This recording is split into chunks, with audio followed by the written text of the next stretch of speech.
여러분 안녕하십니까? 뉴스플러스 시작합니다. 2월 26일 주요 뉴스입니다. 현대모비스가 오는 7월 인천 청라국제도시의 수소연료전지 공장 조성을 검토하고 있습니다. 현대차그룹의 수소연료전지 사업이 본궤도에 오르는 신호탄이 될 것으로 기대됩니다. 전국 보건소와 요양병원 1,900여 곳에서 코로나19 백신 접종이 시작됐습니다.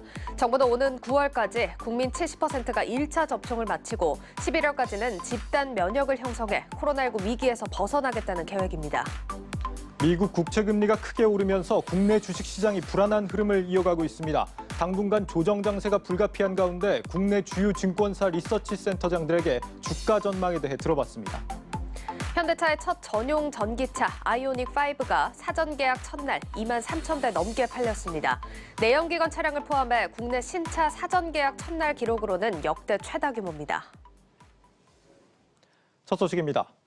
현대모비스가 인천 청라국제도시에 새로운 수소연료전지 공장 조성을 검토하고 있는 것으로 저희 한국경제TV 취재 결과 확인됐습니다. 공장 착공 시점은 오는 7월경으로 예상됩니다. 현대차그룹의 수소연료전지 사업이 본궤도에 오르는 신호탄으로 평가됩니다. 배성재 기자가 단독 보도합니다. 현대모비스가 새로운 수소연료전지 공장 건설을 추진합니다. 신규 공장이 들어설 지역으로는 인천 청라국제도시가 유력하게 검토되고 있습니다. 현대차그룹 관계자는 현재 그룹 차원에서 검토가 진행 중이라며 산업통상자원부와의 조율을 거쳐 이르면 오는 7월 착공에 들어갈 예정이라고 말했습니다. 현대차그룹은 오는 2030년까지 수소연료전지 시스템 70만 기 판매를 목표로 연료전지 사업의 글로벌화에 집중하고 있습니다. 이번 달에는 첫 해외 수소연료전지 시스템 공장인 중국 광저우 공장이 착공에 들어가는 등 해외 생산 라인 구축도 서두르고 있습니다. 다만 연료전지 기술은 국가 기밀로 분류되기 때문에 핵심 공정은 국내에서 이뤄져야 합니다. 현대차그룹이 인천 청라를 새로운 수소연료전지 생산기지로 눈여겨보고 있는 것도 이 같은 이유 때문입니다. 현대차그룹 관계자는 청라국제도시가 수출이 용이한 서해안 항구도시라는 점이 다른 후보지보다 높은 점수를 받은 배경이라고 말했습니다. 인천 청라공장이 완공되면 현재 충주공장에서 연간 4만 대 정도 생산되던 수소연료전지 물량이 획기적으로 늘어날 것으로 예상됩니다. 청라공장의 주요 생산 제품으로는 현대차그룹이 지난해 말에 론칭한 수소연료전지 시스템 브랜드 H2의 부품 또는 완제품이 될 것으로 보입니다. 이에 대해 현대모비스 측은 현재까지 수소연료전지 공급 여력이 충분한 만큼 공장 추가 증설 여부는 중장기적인 과제로 검토할 예정이라고 밝혔습니다. 한국경제TV 배성재입니다. 오늘 우리 코스피는 무려 3% 가까이 급락하며 마무리됐습니다. 미 국채금리 상승에 주식시장이 흔들리면서 앞으로의 방향성을 고민하는 분들 많으실 겁니다. 저희 한국경제TV가 각 증권사 리서치 센터장들을 대상으로 긴급 설문을 진행했습니다. 일부 가격 조정을 거치겠지만 단기에 그칠 거란 전망입니다. 신재근 기자입니다. 한국경제TV가 국내 증권사 7곳을 대상으로 긴급 설문을 진행한 결과 모두가 코스피의 단기 조정을 예상했습니다. 각 증권사는 연준의 조기 긴축 우려를 빌미로 시장이 밸류에이션 부담을 느끼고 있는 것으로 진단합니다. 리서치 센터장들은 대체적으로 2,800에서 3,000포인트를 코스피 지지선으로 내다봅니다. 메리츠 증권은 60일 이동평균선인 2,900선 중반을 지지선으로 예상했고 현대차증권은 20주 이동평균선인 2,800선을 지지선으로 제시했습니다. SK증권은 2,800선 정도면 밸류에이션 부담이 해소될 것으로 내다봤고 키움증권은 3,000선 전후를 지수 하단으로 예상했습니다. 다만 추세 하락 가능성은 매우 낮다는 것이 리서치 센터장들의 공통된 의견입니다. 유동성 경색이나 신용 위험처럼 금융시장의 전체 시스템을 뒤흔들 만한 리스크 요인은 나타나지 않고 있고 기업 이익이 계속해서 개선되고 있다는 이유에서입니다. 실제로 3곳 이상의 증권사가 실적을 추정한 177개 코스피 상장사의 영업이익은 180조 원으로 꾸준히 증가 추세에 있습니다. 이에 따라 증시 전문가들은 지수가 가파른 가격 조정보다는 단기 하락 후 3,000에서 3,200선 안팎에서 박스권 흐름을 보일 것으로 예상합니다. 때문에 공격적으로 베팅하기보다는 시가총액 상위 종목을 중심으로 분할 매수할 필요가 있다는 분석입니다. 또 금리가 높아지는 시기인 만큼 성장주보다는 가치주 비중을 높이고 특히 원자재 가격과 밀접한 관련이 있는 소재와 산업재 업종 위주로 대응하라고 조언합니다. 성장주 팔고 가치주 사는 게 맞으니까요. 다음에 경기가 사이클이 좋아진다는 쪽에 사람들이 배팅하고 있으니까 경기 사이클 타는 민감주 보는 게 좋은 거고요. 일부에서는 뭐 코모디티 관련된 종목도 봐야 된다고 얘기하잖아요. 그런 쪽으로 다고 로테이션 나온다라고 보시면 돼요. 조기 긴축에 대한 우려로 당분간 증시 변동성이 확대될 것으로 예상되면서 공격적인 투자는 지양해야 한다는 목소리가 커지고 있습니다. 한국경제TV 신재근입니다. 오를만 하면 내리고 또 조정인가 싶으면 다시 급등하는 증시 상황. 그래도 대안이 없는 것만은 아닙니다. 경기 민감주 비중을 늘리고 상대적으로 변동성이 적은 중형주 중심으로 투자할 때라는 조언이 나오고 있습니다. 방서우 기자입니다. 올해 증시는 하루에만 2% 이상 급등락을 반복하는 나날이 지속되며 롤러코스터 같은 장세를 보였습니다. 경기 회복 속도에 대한 의구심이 남아있는 상황에서 이보다 가파른 상승을 보이는 금리가 시장의 투자 심리를 위축시킨 영향입니다. 외국인 수급에 좌지우지되는 경향이 있는 우리 증시는 국내 국고채 금리보다 미국 국채 금리에 더 민감하게 반응합니다. 경기 회복이 동반되면서 금리가 천천히 올라간다면 사실 주식시장은 호재죠. 경기 회복보다 금리가 이제 더 빠르게 오르게 되면 기업이나 가게, 주식시장도 다 부담을 느끼게 될 겁니다. 그래서 중요한 거는 금리가 오르는 것 자체가 문제가 아니라 경기 회복보다 앞서서 더 빨리 움직이는, 더 크게 상승하는 그 강도가 문제다. 전문가들은 강세장이 꺾이지 않을 것이라는 전망은 고수하면서도 금리의 민감도가 큰 우리 증시 특성상 당분간 조정이 불가피하다고 말합니다. 즉, 현재 상황이 인플레이션이 아닌 리플레이션 국면에 접어들었다며 주식 자체를 처분하기보다는 경기 민감주 비중을 늘리라는 겁니다. 가가 하락폭이 줄어든 거나 아니 상승폭이 좀 완만해지거나 이 전환점을 우리가 리플레이션이라고 하는 거고요. 국채라는 안전 선호보다는 주식이라는 위험 선호에 좀 더 인센티브와 유인이 높아지는 국면, 이 현재 미국에서 벌어져 있는 리플레이션 상황이고요. 하나금융투자에 따르면 지난 2010년 이후 미국 금리 상승 시 은행, 에너지, 철강, 보험, 조선 등의 업종이 시장 대비 강한 성과를 보였습니다. 종목별로는 현재 지수 변동성 확대의 원인으로 대표되는 대형주보다는 중형주, 그중에서도 실적 성장세 대비 주가가 저평가된 기업들이 꼽힙니다. 다만 올해 기업들의 이익 증가 기여도는 여전히 성장주가 주도하고 있는 만큼 코스피 지수가 3천 밑으로 떨어지는 과매도 구간에 들어선다면 기존 주도주인 반도체, 자동차, 2차전지, 인터넷 업종을 담을 시점이라고도 덧붙였습니다. 또한 다음 달 17일 FOMC를 기해 최근 금리 상승의 트리거가 된 원자재 가격 안정 여부와 연준의 긴축 관련 의중 등을 확인할 필요가 있다는 조언입니다. 한국경제TV 방서우입니다.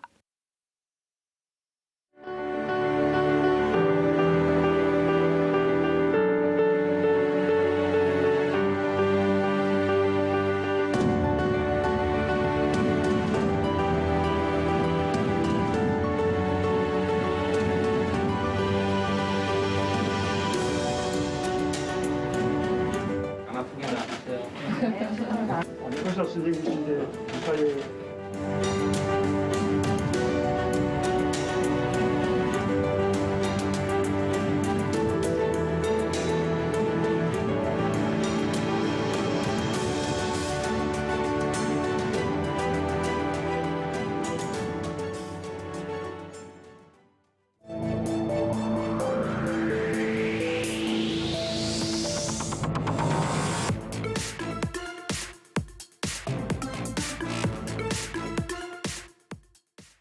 네, 국내 첫 코로나19 백신 접종이 오늘 시작됐습니다. 현장 분위기는 어떤지 자세히 알아보겠습니다. 성장기업부 김수진 기자 나와 있습니다.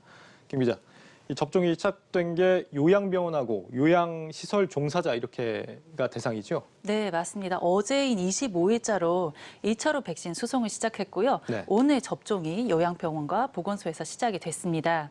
실제 수송 현장에 저도 가봤는데요. 예. 관련 병원 관계자, 군인, 경찰까지 동원돼서 신중하게 접종 준비에 임하고 있었습니다. 예. 의사가 근무하는 요양병원은 자체 접종을 시행하고요.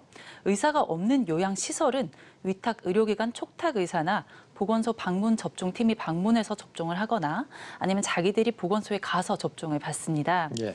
한 요양병원 관계자에 따르면 한 시설에 접종자가 120명 이상이다. 그러면은 백신을 배송을 받고요. 120명이 안 되고 뭐 100명이다. 이러면 보건소에 가서 맞는다고 하네요. 예. 그리고 맞으면 이렇게 예방접종 확인서도 나온다고 합니다. 예방접종 확인서를 받을 수 있다 이거군요. 네. 백신 첫 배송인데 배송 과정에서 뭐 문제가 되거나 이러진 않았습니까? 뭐 작은 해프닝 정도는 있었는데 이 정도면 선방한 게 아닌가라고 생각이 드는데요. 어떤 해프닝입니까? 네, 모든 요양병원이 이제 25일에 배송, 26일 접종이 아니라 2차에서 4차까지 순차로 배송을 받기 때문에 이게 미리 정해져 있었습니다. 예. 3월 초까지 배송되는데 24일 저녁에 급하게 이제 일부 요양병원들에게 전화가 와서 아 미안한데 내일 배송이 안 된다 이런 식으로 얘기를 했다고 하더라고요. 예. 지금 해당 화면을 잠깐 보시면 한국경제TV 취재팀이 미리 확보한 2차 서울 경기 배송 요양병원 목록이 있습니다. 예. 몇몇 병원들에게는 급히 변경되었다고 연락이 와서 이제 계획이 살짝 미뤄졌다는 후문도 있었습니다. 네. 정부는 다만 25일 오전 5시 50분부터 냉장 유통 차량 56대가 16만 3천 도즈 분량을 전국으로 배송했다고 밝혔습니다. 해당 백신은 SK 바이오사이언스에서 생산된 아스트라제네카 백신으로 이천 물류센터에서 접종 기간별 배분량에 맞게 재포장돼 분배가 됐습니다. 첫 배송 과정이라 그런지 뭐 그렇게 막 매끄럽게 진행되지는 않았던 모양인데 이번 백신에는 이제 군경이 함께 배송에 나섰다고요? 네, 약간 사람들이 이제 배송 시 군용 차량에 경찰차까지 이렇게 같이 따라오다 보니까 예. 막 시민들이 궁금해하면서 몰리기도 했어요. 배송 현장에 있었던 시민 인터뷰 잠깐 보시겠습니다. 네. 오늘 지금 보니까 사실 감개무량합니다. 예? 왜냐하면 그동안 이 코로나 때문에 모든 국민들이 너무나 특히 자영업 계통도 그렇고 너무 힘들었잖아요. 국민들 면역력이 생겨서 빨리 일상으로 돌아갔으면 하는 마음이 크기 때문에 맞아야죠. 예. 네. 그렇다면 오늘 이 국내 첫 백신을 맞은 접종자들은 어떤 반응을 보였는지 문형민 기자가 현장에 나가봤습니다. 오전 9시 성동구 보건소는 본격적인 코로나19 백신 접종을 앞두고 분주한 모습입니다. 현재 지금 정부에서 나온 지침대로 유관기관 협력해가면서 준비 잘 하고 있습니다. 굉장히 이제 떨리기도 하고 많이 좀 이렇게 긴장을 했었는데요. 접종이 차질 없이 마무리가 되기를 기대하면서. 성동구 보건소 1호 접종자는 노인 요양시설 종사자 황인혜 씨. 예진을 받은 뒤 코로나 백신을 접종받습니다. 내가 코로나에 걸리면 걱정이 많았었는데 접종한 이후로는 아무 일 없이 잘 지냈으면 좋겠고 일반 접종하고 똑같은 별 느낌은 없는데요.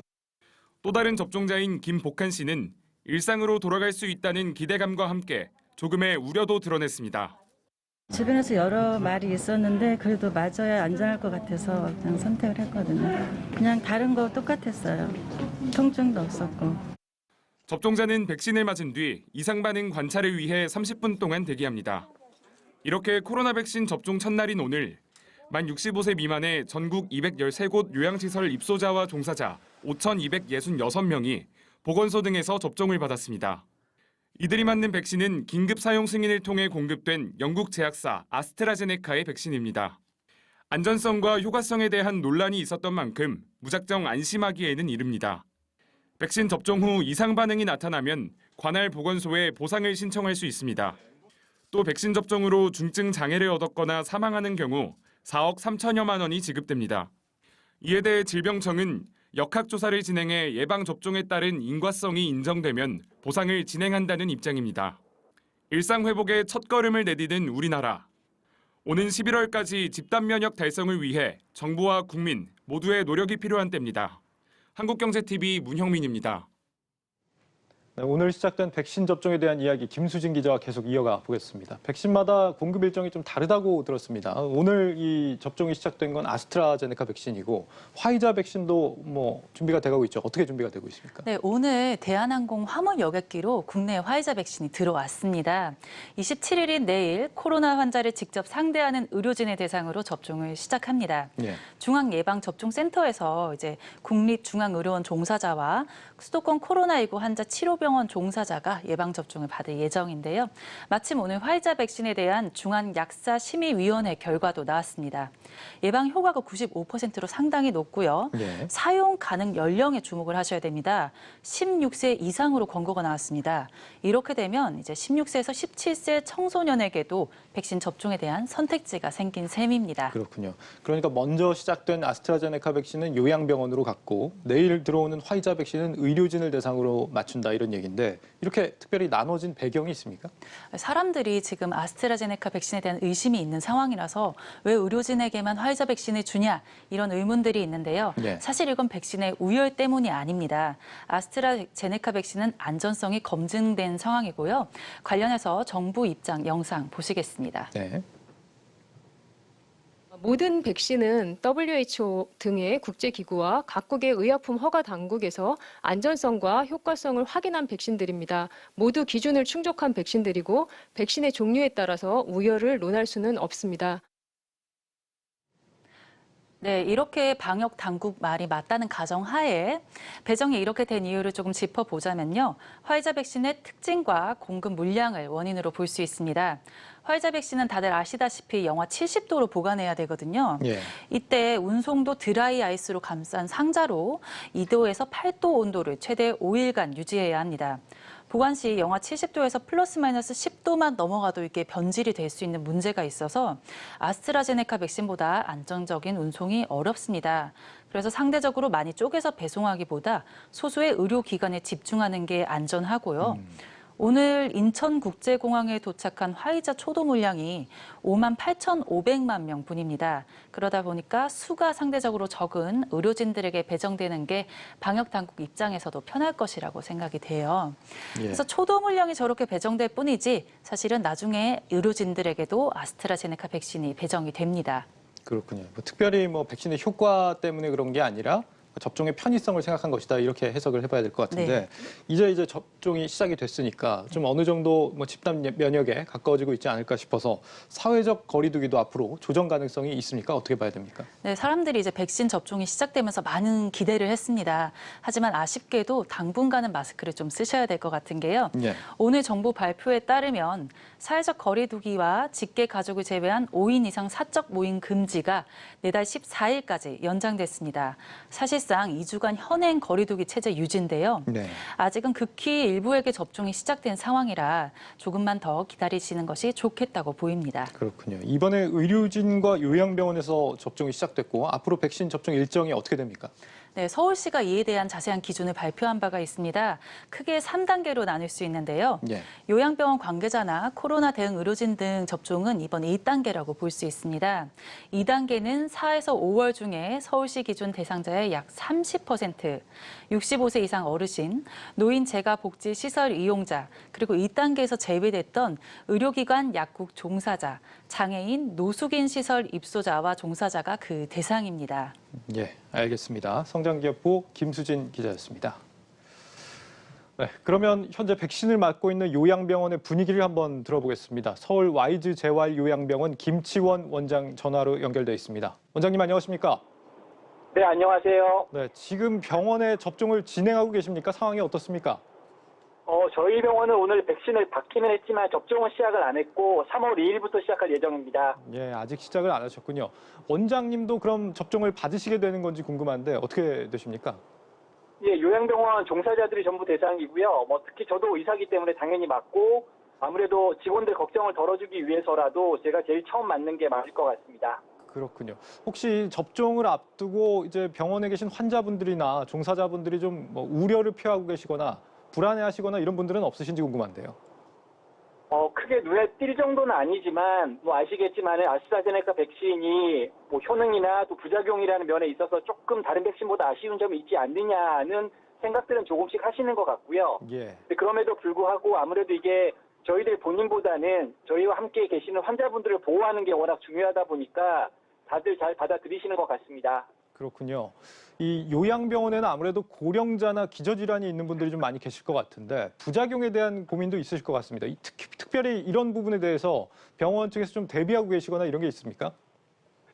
예, 저희 이제 우리나라 국가적으로 그런 지침이 내려와 있거든요. 예. 그래서 지금 제일 걱정이 되는 것은 백신 접종을 받고 나서 약 한 30분 이내에 급성 알레르기 반응이 발생할 수 있기 때문에 저희가 뭐 직원들이 접종을 맞고 나서 바로 근무 공간으로 가지 않고 대기할 수 있고 그리고 그의 부작용에 맞는 약을 미리 대기하고 있습니다. 네. 혹시 이 접종을 앞으로 진행을 하셔야 되는데 좀 예상되는 문제점 같은 건 없으신지 모르겠습니다. 혹시 뭐 앞으로는 좀 이렇게 진행을 하면 좋겠다. 뭐 제언해 주실 만한 게 있다면 어떤 걸 해주시겠습니까? 백신 접종 자체보다는요, 사실 지금 현재 요양병원에 있는 근무하는 사람들은 무조건 일주일에 2번씩 코로나 검사를 저희가 받고 있거든요. 예. 그럼 이제 접종이 이루어지면 당연히 그 검사 같은 걸 더 줄여줄 수 있을 것 같은데, 한 가지 아쉬운 것은 그 얘기를 미리 해준다면은, 현재 92% 정도로 나오는, 접종 받겠다고 하신 분들보다 훨씬 많은 분들, 거의 100%에 가까운 분들이 다 나서서 맞았을 것 같은데, 그런 것들 약간 운영의 묘를 살릴 수 있었을 텐데 하는 점이 조금 아쉽습니다. 네, 행정적인 부분에서 좀 섬세한 부분이 필요하다 이런 말씀이신 것 같습니다. 원장님 말씀 여기까지 듣겠습니다. 잘 들었습니다. 네, 감사합니다. 네, 서울 YG 재활요양병원 김치원 원장이었습니다.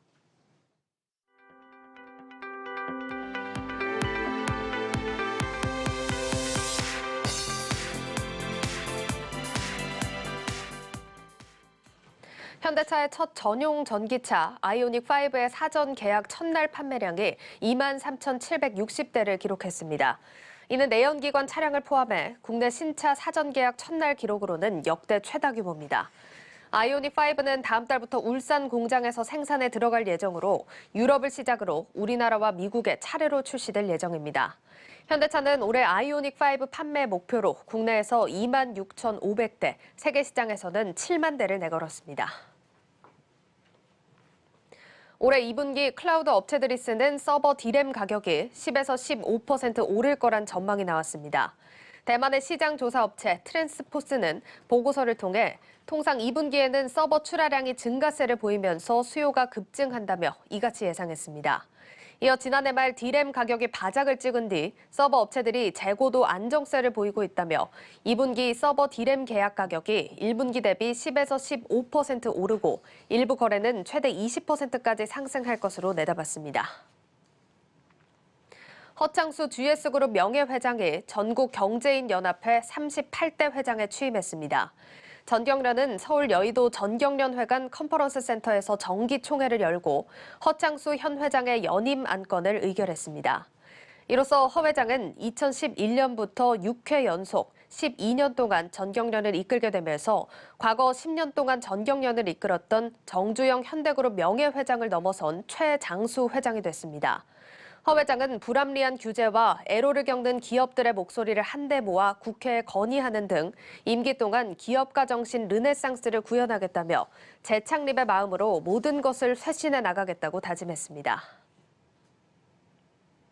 청년 창업가들의 창업 전 단계를 원스톱으로 지원하는 청년 창업 사관학교가 올해로 개교 10주년을 맞았습니다.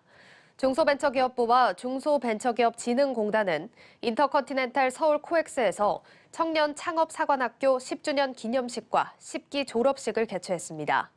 청년 창업사관학교는 지난 2011년 개교 이후 10년 동안 4,798명의 청년 사업가를 배출하고 13,759명의 고용을 창출했습니다. 정부가 코로나 팬데믹으로 위축된 경제를 살리기 위해 한국판 뉴딜을 추진하고 있습니다. 한국경제TV는 K-뉴딜을 앞장서 추진하고 있는 주요 공공기관들을 조명하는 연속기획 리포트를 보도합니다. 오늘은 그린 리모델링 사업을 통해 에너지 절감은 물론 지역 일자리 창출에도 적극적으로 나서고 있는 한국토지주택공사를 다녀왔습니다. 이준호 기자입니다. 경기도 광명시의 한 어린이집. 한국토지주택공사 LH가 진행한 공공건축물 그린 리모델링의 첫 사업지입니다. 지은 지 20년이 넘어 노후도가 심한 곳이었는데 최근 에너지 절감형 건물로 탈바꿈했습니다. 높은 효율의 단열재와 창호, 조명기구 등이 적용됐고 옥상에는 태양광 발전기까지 설치됐습니다. 건물의 에너지 사용량을 실시간으로 집계하고 분석해 불필요한 에너지를 절약할 수 있게 했습니다. 겨울만 되면 치솟았던 관리 비용이 크게 줄었고 아이들도 더욱 따뜻한 공간에 머물게 됐습니다. 단열이라든지 에너지 효율이 좋아지니까 가스비나 전기비 같은 경우에는 전년도 대비 한 40% 정도 절감된 효과를 볼 수 있었습니다. 이제 어린이집이 이제 안정이 되고 더 밝아졌어요. 그리고 따뜻해지니까 아이들도 놀이하기 훨씬 더 이제 활동성이 좋아졌죠.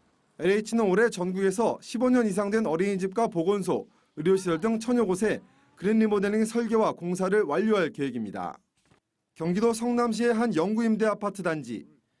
이곳 역시 그린 리모델링을 거쳐 대표적인 에너지 절감 아파트로 거듭났습니다.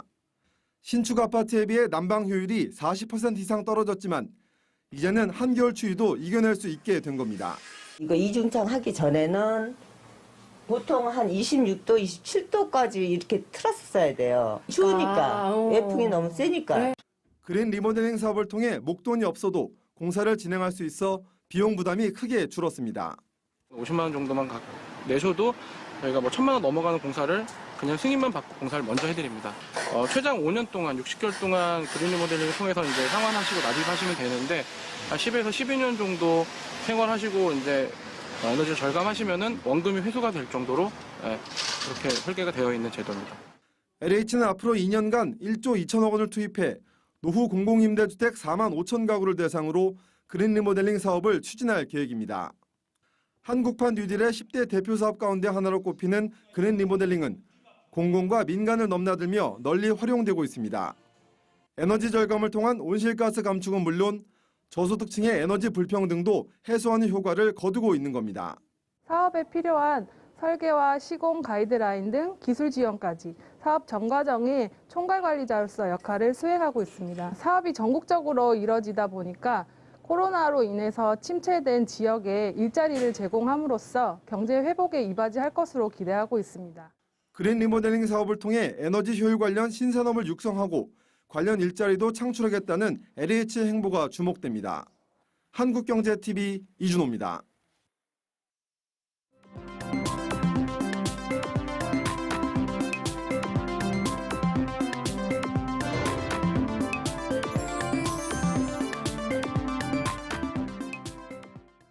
네, 다음 주 주요 일정과 이슈, 또 증시 영향까지 짚어보는 경제 뷰포인트 시간입니다. 오늘은 정치경제부 지수희 기자, 그리고 증권부 정경준 기자와 함께하겠습니다. 어서 오세요. 안녕하세요. 안녕하세요. 네, 지수희 기자님은 저희와 저번 주에 함께 했었고, 정경준 기자님은 저희가 정말 힘들게 모셨습니다. 잘 부탁드릴게요. 고맙습니다. 예. 알겠습니다. 자, 저희가 사실 이렇게 웃으면서 오프닝을 해봤는데 사실 이번 주 증시 이렇게 쭉 돌아보면 너무 변동성이 심해서 정말 하루하루 좀 힘들었습니다. 어떻게 보셨어요? 예, 너무 크게 걱정하실 필요는 없을 것 같고요. 이 산이 높으면 또 계곡이 그만큼 깊은 법이니까요. 네. 반드시 다음 주 3월 중반 정도 되면 다시 반등 구간 나오지 않을까 이렇게 또 예상이 되니까요. 너무 크게 실망하실 필요 없으실 것 같습니다. 예. 네, 또 주옥 같은 멘트들을 얘기해주고 계신데 지수희 기자님 좀 어떻게 보셨어요? 저는 개인적으로 잘 버텨야 된다라는 생각. 다음 주에 또 반등이 나온다고 하니까 기분 좋은 소식이네요. 네, 알겠습니다.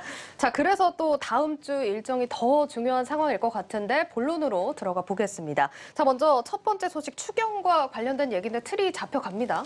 네, 맞습니다. 다음 주 4차 재난지원금 지급을 위한 일정들이 많은데요. 어제 여당이 이 지원금의 규모를 19조 5천억 원 플러스 알파로 하겠다고 얘기를 했습니다.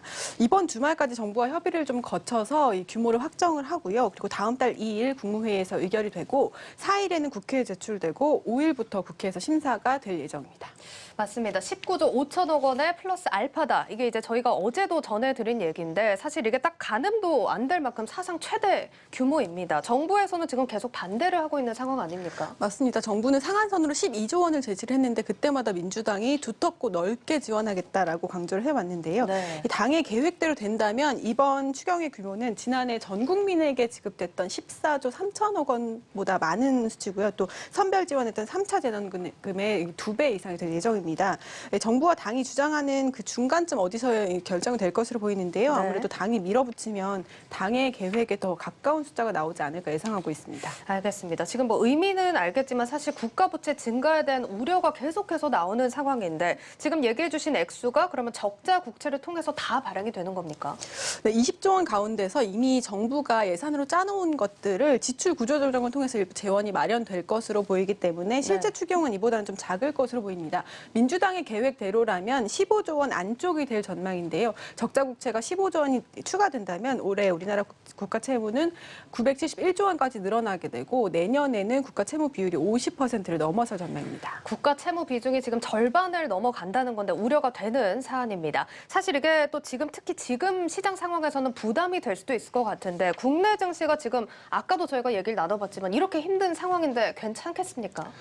예, 그 추경 규모가 어마어마하죠. 예, 상당 부분 이제 국채 발행이 불가피할 것으로 그렇게 보이는데요. 결국 국채 물량이 증가하면 그에 따라서 국채 금리 상승이 불가피한 상황이다 이렇게 보시면 될 것 같고요. 최근 미국 국채 금리 급등과 맞물려서 시장의 불안감이 큰 상황인데 여기에서 국내 증시 역시도 이제 대형 기술주라든지 이런 성장주 주식이므로 밸류에이션 부담이 조금 더 심해지지 않을까 이렇게 예상이 되고 있습니다. 네. 일부 분들은 이렇게도 말씀을 하세요. 그 국채 발행하는 거 한국은행이 다 사주면 되는 것 아니냐 이렇게 말씀하시는 분도 있는데요. 무제한적으로 채권을 매입하는 미국의 양적 완화와 이 한국은행의 단순 국채 매입은 좀 다른 측면이 있습니다. 한국은행은 기준금리 0.5%를 타깃으로 해가지고요, 이 국채 금리를 조정하기 때문에 단순 매입으로 한 5조 원에서 7조 원 정도 쓴다고 하는데 네. 그게 전부 다 이 국채 매입에 쓰는 건 아니고 시장 상황에 따라서 적기적소에 맞춰서 이렇게 반영하기 때문에 네. 아무래도 그 국채를 마구 사들이기에는 조금 한계가 있다 이렇게 보시면 될 것 같습니다. 네. 실제로 이 금통위에서 이주열 총재가 말씀하신 국채 쟁매임은 절대 불가라는 네. 입장을 밝혔습니다. 대신에 오늘 한국은행이 올해 상반기 중에 5조에서 7조 원 규모의 국고채를 단순 매입할 계획이라고 밝혔는데요. 네. 그와는 별도로 또 시장 금리가 급변하면 추가 대응에 나설 것이라고도 밝혔습니다. 알겠습니다. 자, 일단 이번 주말 규모가 확정이 되고 3월부터 본격적으로 이제 심사에 들어가는 만큼 주말에 나오는 발표들을 좀 챙겨 보셔야겠습니다.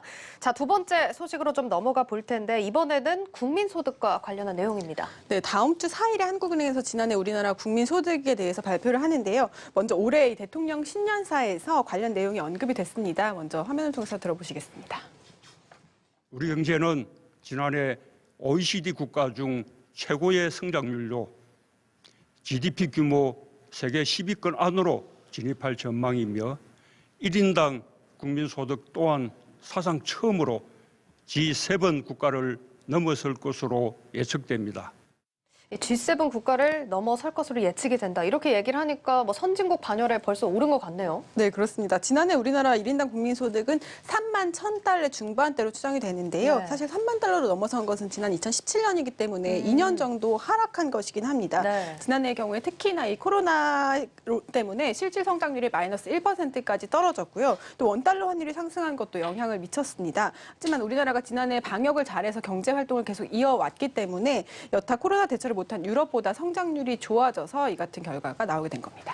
일단 G7 국가 이렇게 생각을 해보면 뭐 미국, 영국은 아닐 것 같고 유럽을 제쳤다고 하니까 프랑스나 독일, 뭐 이탈리아 이 중에 하나일 것 같은데 어디가 빠지게 될까요? 네, 아마도 이탈리아가 될 것으로 보이는데요. 세계은행에 따르면 지난 2019년 한국의 1인당 국민 총소득은 이탈리아와 근소한 차이로 좀 뒤처져 있습니다. 네. 하지만 지난해 이탈리아의 경우에는 대규모 봉쇄를 통해서 성장률이 9% 정도 하락할 것으로 예상이 되면서 이번에 한국이 G7에 진입할 것으로 예상이 되는 상황인데요. 이번에 G7 안에 들어가게 되면 사상 최초의 기록을 남길 것으로 보입니다. 알겠습니다. 일단 예측이 이렇게 나오고 있는 상황이고요. 사상 최초의 기록을 세울 수 있을지는 다 같이 또 지켜봐야겠습니다. 자, 그리고 또 이번에는 사회 전반에 대해서 또 얘기를 나눠봐야 할 텐데 이제 백신 접종이 본격적으로 시작이 됐고요. 다음 주에는 학교가 개학을 합니다. 사실 기대 반, 우려 반인 사안인데 방역 당국에서는 뭐 촉각을 곤두세우고 있겠죠. 거죠? 네, 맞습니다. 올해는 지난해보다 좀 등교 수업이 늘어날 전망인데요. 네. 유치원과 초등학교 1, 2학년 그리고 고3의 경우에는 매일 등교하게 됩니다. 그리고 그 외 학년은 이제 격주로 등교를 하게 되는데 학교에서 시도교육청의 재량으로 이 등교 일수를 좀 조정할 수 있어서 등교 수업이 더 확대될 것으로 보입니다. 따라서 지금 네. 방역 당국이 아주 긴장하고 있는 상황입니다. 사실 개학을 하면서도 어떤 변수가 생길지 모르는 거기 때문에 조심을 하는 모습인데 그렇기 때문에 거리두기 개편안도 원래는 이번 주에 발표인데 다음 주로 미뤄진 상황이죠? 네, 맞습니다. 이번 주에 개학이 있으니까 이 방역 당국이 좀 더 지켜보겠다라는 입장인데요. 네. 정부가 당초 이 사회적 거리두기 단계를 5단계에서 3단계로 좀 축소를 하고 다중 이용 시설의 영업 제한을 좀 풀어주는 방향으로 개편을 잡았다가 이번에 설 연휴하고 거리두기 완화가 좀 겹치면서 바로 적용하기 쉽지 않다고 판단한 것으로 보입니다. 네. 다음 주 초안이 발표되면 그래도 이 개편안을 적용할 수 있는 상황이다라고 해석할 수 있겠습니다. 네, 여기에 또 시장 측면에서는 백신 접종이 본격화됐다. 이 부분에 또 의미를 두고 있는 상황인데 그렇지만 또 항상 경기 정상화에 대한 기대와 함께 딸려오는 게 인플레이션과 또 급격한 금리 상승에 대한 우려입니다. 자, 이 부분은 지금 시장에서 어떻게 전망이 나오고 있습니까? 하루빨리 경제 정상화돼가지고 이 실물 부분이 이 자산 부분과 이 괴리된 부분들이 좀 빨리 올라와 주기를 이제 기대해 볼 그런 상황인데요. 네. 파월 미 연준 의장이 그 미국 의회에 출석을 해가지고요. 기존의 완화적인 통화 정책 입장을 재확인했는데도 미국 10년물 국채 금리는 계속 치솟고 있는 상황입니다. 네. 어제 현재 시간으로 어제자 기준하면 1.53%까지 오르고 장중에는 1.61%까지 치솟은 그런 상황인데요. 네. 그만큼 시장의 불안감은 크게 확대되고 있다 이렇게 보시면 될 것 같고요. 특히 인플레이션 문제라든지 금리 문제 이런 것들에 대한 시장의 우려감이 일거에 단시간에 해소되기는 좀 어렵지 않냐 이렇게 볼 것 같으면 이렇게 본다고 치면 향후 국내외 증시의 이 변동성은 좀 더 확대되지 않겠냐 이렇게 이제 보는 시각이 우세한 상황입니다. 특히 이와 맞물려 가지고요. 제닛 앨런이나 제롬 파월 같은 경우는 이제 슈퍼 재정 통화론자들이거든요. 네. 이제 이런 사람들이 기존에 자기가 했던 발언들에 대해서 지금 시장이 먹혀 들어가지 않고 있는 상황이거든요. 이런 부분들에 대해서 향후 추가적인 대책이나 대응책이 나오지 않을까 이렇게 기대되고 있습니다. 예. 사실 정 기자가 출연하실 때마다 이 부분 얘기를 또 중요하게 짚어주셨는데 이 국채 금리가 오를 때마다 뭐 오늘 같은 시장 상황도 그렇고 시장이 굉장히 민감하게 반응을 하고 있어요. 네, 맞습니다. 오늘 같은 경우도 어제 이제 그 미국 국채 금리가 1.5% 넘어가면서요. 네. 시장이 크게 출렁거렸는데요. 시장의 관심은 그겁니다. 이 미국 국채 금리, 미국 10년물 국채 금리가 어느 정도 레벨까지 올라와야지 이 주식 시장에 영향을 미치겠느냐. 네. 이게 지금 가장 관심 포인트인데 거기에 대해서 대답해 줄 사람이 아무도 없다라는 거죠. 일단 시장에서는 1.5에서 1.7% 이 사이에서 아마 변곡점이 나오지 않을까 이렇게 보고 있는 분위기인데요. 네. 이 레벨에서 이제 뭐 시뮬레이션을 돌려봤더니 이 부분에서는 실질 금리가 인상하는 그런 측면이 있다. 실질 금리의 상승을 불러올 수 있다. 이렇게 이제 보는 거고요. 실질 금리가 상승된다는 것은 사실상 긴축을 의미하는 거거든요. 이런 측면에서 오늘 또 보면 원달러 환율 크게 급등하면서 달러 강세로 이어지는 그런 분위기거든요. 그러면서 신흥국 시장이 전반적으로 크게 흔들리는 양상을 보였고 이것과 관련해서 더 이제 주목해서 보셔야 될 건요. 이 경기 회복 기대감이 반영된 인플레이션이다. 그러면 크게 문제될 게 없죠. 네. 경기 회복 기대감이 반영된 국채금리 상승이다. 크게 문제될 게 없는데 경기 회복 기대감을 반영하는 이 기대 인플레이션. 그 여러분 시청자분들 보시는 오른쪽 보면 기대 인플레이션이 이렇게 꺾여지고 내려가고 있는데요. 기대 인플레이션은 내려가는데 국채 금리는 계속 올라가고 있는 거예요. 그러니까 이 시장의 경기 회복 기대감을 반영하는 기대 인플레이션보다도 국채 금리, 시장 금리가 더 크게 올라가고 있다. 이런 부분들에서 아무래도 자산 시장에 대한 불안감이 더 확대되고 있다. 이렇게 보시면 될 것 같습니다. 뭐 이렇게 짚어주신 상황에서 앞서서도 짧게 얘기를 해주셨지만 연준의 스탠스가 또 중요한 부분일 텐데 얼마 전 파월 의장의 상원 증언 보면 시장을 좀 달래주는 모양새였는데 연준 행보는 그럼 어떻게 진행이 되겠습니까? 네, 맞습니다. 이제 그동안 계속해서 연준에는 인플레이션 크게 문제될 거 없다. 이렇게 이제 얘기하고 있는 상황이기 때문에요. 당분간 시장을 좀 지켜보지 않을까 이렇게 예상이 되고요. 네. 제가 앞서 모두에 말씀드린 바대로 이제 3월 중순 정도에는 이제 미국 FOMC 회의가 있거든요. 네. 그러니까 그 시점을 계기로 어떤 분위기 변화라든지 어떤 대책이 나오지 않을까 이렇게 예상이 되고 있습니다. 나올 수 있는 대책은 그거죠. 국채 금리가 이제 일정 수준 이상으로 급등해서 치솟게 되면 장기물 채권 매입 확대하면서 추가 양적 완화 조치 나갈 수 있는 그 하나의 방안이고요. 또 다른 방안은 조금 이건 이제 뭐 현실성이 조금 떨어지긴 하지만 수익률 곡선 통제라는 게 있어요. 어느 정도 장기물 채권이 어느 정도 수준까지 올라오면 여기까지 올라오면 우리 연준이 직접적으로 채권 매입하면서 대응하겠다 이런 YCC가 있는데요. 네. 그런 문제들에 대해서도 좀 간접적으로 언급하지 않을까. 이러면 아무래도 시장의 공포 심리가 조금 더 누그러들면서 시장이 전반적으로 이제 안정세를 찾지 않을까 하는 기대감이 있는 것도 사실입니다. 네. 예. 인플레이션의 우려에 대해서 얘기를 하셔서 저 좀 국내 상황을 좀 알려드리면요. 어제 한국은행 금통위가 열렸습니다. 기준금리 0.5% 동결을 하면서 올해 물가 전망을 당초 1%에서 1.3%로 좀 상향을 했는데요. 유주열 총재는 이 인플레이션 우려에 대해서는 그렇지 않다라고 단호하게 말을 했습니다. 일단 원자재 가격 상승이 좀 지속될지는 지켜봐야 하고요. 또 무엇보다 유주열 총재의 경우에는 좀 조심스럽다라는 표현을 하긴 했는데요. 본격적인 소비 회복이 나타나기까지는 시간이 걸릴 것이다라고 내다봤습니다. 유주열 총재 이야기 한번 들어보시겠습니다. 물가 전망을 좀 높인 것은 물론 유가 등에 따른 공급지 요인도 있지만은 기본적으로는 앞으로 예상되는 완만한 경기 복세 그런 흐름을 저희들에다가 반영을 하는 겁니다. 1%대 물가 상률이 물론 인플레이션을 우려할 만한 그런 수준은 아니죠. 그렇지만 국내에서도 어떤 수요 면에서의 물가 상승 압력이 나타날 가능성, 그에 따른 물가 상승 압력도 저희들이 좀 주의 깊게 살펴보려고 합니다. 네, 알겠습니다. 자, 이렇게 이주열 총재 발언까지 좀 들어본 상황인데 일단 파월 의장도 인플레이션 컨트롤에 대해서 언급을 해줬고요. 이주열 총재도 우려될 상황은 아니다라고 짚은 만큼 사안을 조금 더 깊게 또 지켜보셔야겠습니다. 자, 그런 의미에서 다음 주 또 꼭 살펴야 할 경제 이벤트들이 많은데요. 한번 살펴보겠습니다. 예, 아무래도 주 후반에 이 중국의 최대 정치 행사인 양회가 예정이 돼 있습니다. 이거 중국도 지금 심상치 않은 상황이라서요. 좀 잘 보셔야 될 것 같은데. 네. 주요 경제 정책을 결정할 이제 전인데 특히 관심이 모아지고 있고요. 또 오펙 플러스 회의도 잡혀 있습니다. 유가가 이제 배럴당 $60 선까지 이제 올라왔죠. 올라오면서 그동안은 유가에 대한 가격 부담을 걱정하던 산유국들이 이제는 이제 마켓쉐어, 누가 빨리 시장 점유율을 차지하느냐, 이 싸움이 이제 벌어질 것으로 예상되는데요. 네. 결국 더 증산하겠다는 얘기입니다. 예. 그리고 이제 그 미국의 이제 실업률과 비농업 고용 등 미국의 이제 고용 보고서 발표 이런 것들이 예정돼 있는데요. 실물 경기 지표 이런 것도 잘 보셔야 될 것 같습니다. 예. 네, 알겠습니다. 자, 이렇게 경제 이벤트들 살펴봤고요. 오는 주말에는 또 미국 하원에서 1조 9천억 원 규모의 부양책 표결까지 예정이 되어 있다는 점 유념을 해보셔야겠습니다. 자, 여기까지 들어보도록 하겠습니다. 증권부 정경준 기자 그리고 정경부 지수희 기자와 함께했습니다. 고맙습니다.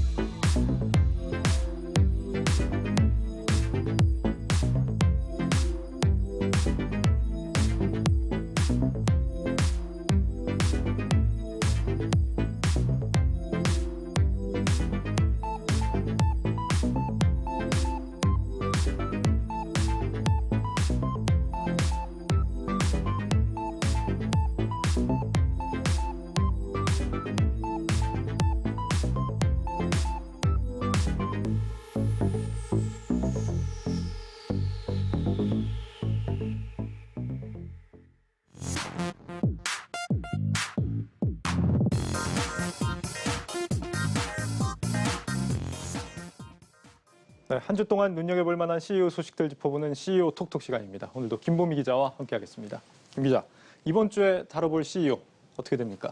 총 네. 2명이네요. 네, 2명입니다. 네. 오늘은요, 같은 날 같은 시각에 이 소통 시험대에 오른 두 창업자를 좀 다뤄보려고 합니다. 먼저 첫 번째 인물은요. 네, 이혜진 네이버 GIO입니다. 이 네이버 성과급 관련 불만 진화에 이혜진 네이버 GIO가 직원들과의 직접 소통에 나섰습니다. 어제 오후 2시 사내 온라인 간담회 자리가 바로 그것이었는데요.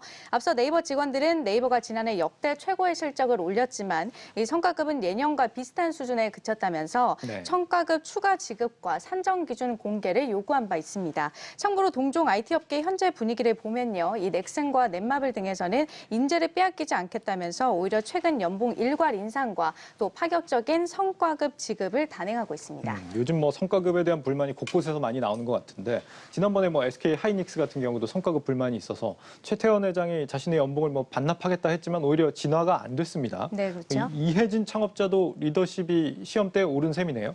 네, 맞습니다. 그래서일까요? 이 노사 갈등을 묵히지 않고 곧바로 직원들과 대화하겠다며 나서는 모습에 이 이해진 GIO는 간담회 전부터 업계의 주목을 받았습니다. 하지만 이번 간담회는 직원들의 기대치에 미치지 못했다는 반응이 지배적이었습니다. 네. 오히려 경영진과 이 직원들 간의 갈등이 또 고조되는 모습까지 보이고 있고요. 이번에도 직원들이 실망했군요. 어떤 발언을 했길래 그런 거죠? 네, 네이버는 이미 장기적인 성장에 초점을 맞춘 보상 정책을 펴고 있다는 답을 내놨습니다. 대표적인 예로 스톡 옵션을 들었는데요. 이해진 GIO는 이 네이버가 직원들에게 부여했던 첫 스톡 옵션이 오는 27일부터 행사가 가능해진다면서 올해 진심으로 가장 기쁜 일 중 하나가 바로 이와 관련된 부분이라고 말했습니다. 네. 한성숙 대표 역시 네이버의 전 직원 스톡 옵션 제도는 상장사로는 유례없는 보상 구조라고 강조를 했는데요. 참고로 네이버는 2019년부터 매년 전 직원들에게 이 1,000만 원 규모의 스톡 옵션을 지급해오고 있습니다. 이미 스톡 옵션을 받고 있으니까 성과급 추가 지급은 없다 이런 말로 들리는데 직원들이 성과급 산정 기준에 대한 부분도 좀 공개를 해라 이렇게 얘기를 하고 있잖아요. 이 부분에 대한 언급은 없었습니까? 없었습니다. 그래서 직원들은 이번 간담회에서 좀 속 시원한 대화가 나오지 않을까라고 기대를 했었던 건데 네. 전혀 그렇게 되지 못했던 거죠. 그래서 직원들 감정이 오히려 더 안 좋아진 셈이군요. 네, 맞습니다. 쌍방향 소통이 아니었고 또 제대로 된 답도 내놓지 않았다는 겁니다. 예. 실제 내부 직원들 사이에서는 하고 싶은 말만 할 거면 도대체 사전 질문을 왜 받은 거냐, 답답함만 더 늘어났다는 반응이 나온 것으로 전해지는데요. 간담회가 끝나고 나온 직후에 이 성명서를 좀 보시면 많은 사우들이 실시간으로 질문을 보냈음에도 불구하고 답변하기 유리한 것들만 이렇게 골라서 답을 했다. 또 회사 측의 일방적인 입장 전달 이외에는 어떤 질문에도 제대로 답하지 않았다라는 내용들이 좀 담겨 있습니다. 일부에서는 네이버 직원들이 내부심에서 내리둥절로 바뀌었다 뭐 이런 표현도 있는 것 같은데 네. 그런데 이 전 직원들한테 스톡 옵션을 줬으면 그렇게 나쁘지 않은 거 아닙니까? 네이버 주가가 최근에 크게 뛰었잖아요. 네, 이게 1년 전과 또 주가를 비교해 보면 뭐 지금 주가가 2배 가까이 올랐기 때문에 예. 오래 다닌 직원들일수록 상당한 수익을 거둘 것으로 좀 예상이 되고 있습니다. 특히 2019년에 첫 스톡 옵션을 받은 직원들은 내일이죠. 27일부터 스톡 옵션을 행사를 할 수가 있는데 1인당 예상 차익이 1,900만 원 정도일 것으로 추정이 되고 있습니다. 그런데도 불만이 나오는 건 젊은 MZ세대들의 특성 때문이라는 해석이 일각에서 나오고 있는데요. 사실 평생 직장이라는 개념이 이미 무너졌기 때문에 당장의 명확한 보상 기준을 원하고 있고 또 또래들끼리 이런 정보 공유가 예전보다 투명하게 많이 공유가 되고 있으면서 이 동종 업계나 직장 내 상하 간 연봉 수준을 비교하기가 훨씬 수월해졌기 때문이라는 분석이 나옵니다. 네, 말 몇 마디로 마음을 달래는 CEO보다는 명확하게 대안을 제시하는 리더가 요즘에는 더 각광을 받는 시대가 된 것 같습니다. 다음 두 번째 인물 살펴볼까요? 네, 두 번째 CEO는 김범수 카카오 이사회 의장입니다. 네, 오늘은 뭐 국내 플랫폼 기업 수장들이 잇따라서 나오고 있는데 역시 같은 날에 이 사내 간담회를 개최를 했다고요? 네, 맞습니다. 이번 간담회는 김범수 의장의 기부금 사회화하는 방식에 대한 이 직원들의 의견을 묻는 자리였습니다. 앞서 김 의장은 약 5조 원에 달하는 이 개인의 재산을 기부하겠다고 밝힌 바 있죠. 그런데 사실 직원들의 관심이 있었던 주제는 따로 있었습니다. 바로 카카오의 인사평가 시스템이었는데요. 예. 결과적으로 직원들 반응은 네이버와 비슷했습니다. 실망스러웠다, 대화를 했는데 남은 게 없다라는 의견들이 내부에서 쏟아져 나왔습니다. 네이버는 성과급, 카카오는 인사평가가 논란이 되고 있군요. 카카오 인사평가 문제라는 게 정확히 어떤 겁니까? 네, 좀 설명을 드리자면 지난 17일이었습니다. 이 직장인 익명 커뮤니티인 블라인드에 카카오 직원으로 추정되는 한 이용자가 유서라는 이 제목의 글을 남겼습니다. 아래 직원이 상사를 평가하는 상향평가를 했는데 그 내용이 해당 상사에게 고스란히 전달이 돼서 괴롭힘과 왕따를 당했다는 내용입니다. 그리고 다음날 올라온 카카오의 인사평가는 살인이라는 글은 동료 평가의 문제를 지적했습니다. 동료 몇 %가 당신과 다시 일하고 싶지 않다라고 답했다라는 식으로 이 당사자에게 통보가 되고 있는데 일각에서는 이 구조가 자존감을 짓밟는 잔인한 평가 제도라는 비판이 나온 겁니다. 또 카카오 직원 중 한 명은 이 고용노동부의 해당 항목이 직장 내 괴롭힘에 해당한다면서 근로감독 청원을 제기한 것으로 알려졌습니다. 카카오 이미지에는 타격이 좀 있었겠습니다. 김범수 의장이 나섰겠죠? 네, 맞습니다. 이 김범수 의장은 어제 열린 간담회에서 이번 이슈는 이 사내 문화의 경고등이 켜진 거라고 생각한다면서 카카오 내에서는 절대로 누군가를 무시하거나 괴롭히는 행위가 없어져야 한다라고 말했습니다. 직원들 불만은 그래서 좀 진화가 됐습니까? 맞는 말을 한 것 같은데요. 네, 맞는 말이기는 한데 이게 그냥 너무 맞는 말이기만 했습니다. 역시 이번에도 직원들의 불만을 오히려 더 키웠다는 지적이 나오고요. 구체적인 개선 방안이 언급되지 않았던 겁니다. 네. 실제로 내부에서는 명확한 결론을 기대한 건 아니었지만 적어도 창업주가 직접 소통에 나선 만큼 이 논란이 된 인사평가 기준에 대해서 얘기할 줄 알았다는 반응이 나왔습니다.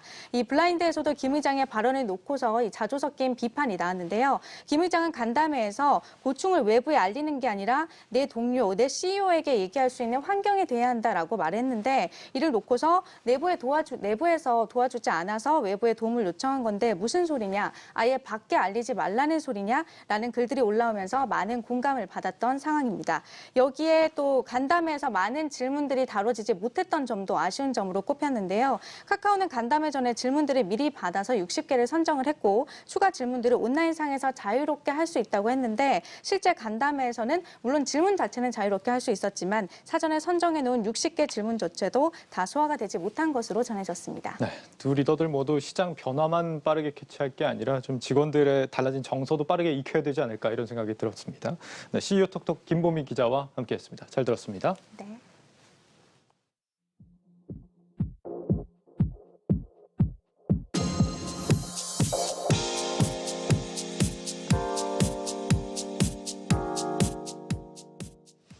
놓치면 안 될 글로벌 뉴스입니다. 미국과 중국이 2022년 베이징 동계올림픽 참가 여부를 놓고 치열한 신경전을 벌이고 있습니다. CNN에 따르면 젠사키 백악관 대변인은 이날 브리핑에서 베이징 올림픽 참가 여부에 대해 아직 최종 결정이 나오지 않았다며 우리는 미국 올림픽위원회로부터 지침을 확인할 것이라고 전했습니다. 이는 미국이 베이징 올림픽을 보이콧할 수 있다는 의미가 담긴 발언으로서 그동안 바이든 정부가 베이징 올림픽 보이콧에 대한 논의가 진행되지 않고 있다고 밝힌 입장에 변화가 생긴 건데요. 미국이 본격적으로 베이징 올림픽 보이콧이라는 초강수를 둘 가능성을 열어두기 시작했습니다. 오랜만에 머스크 소식도 살펴보겠습니다.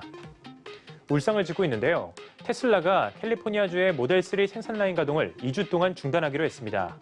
블룸버그 통신에 따르면 테슬라의 캘리포니아주 프리몬트 공장의 모델3 생산이 이미 지난 22일부터 중단됐다고 하는데요. 반도체가 부족한 것이 원인이라고 합니다.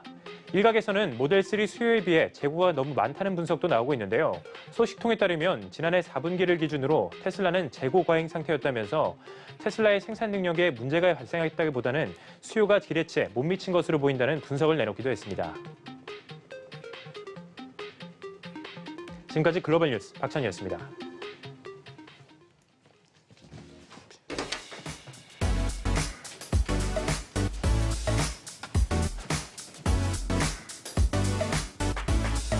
이어서 주요 일정 전해드립니다. 먼저 국내 증시 휴장을 맞이하는 가운데 글로벌 일정으로는 미국 하원에서 1조 9천억 달러 규모의 부양 법안을 표결에 붙일 예정입니다. 여기 아시아 지역에서도 대만 증시가 휴장하는 가운데 중국에서는 2월 차이신 제조업 PMI 지표가 발표된다는 점까지 전해드리겠습니다.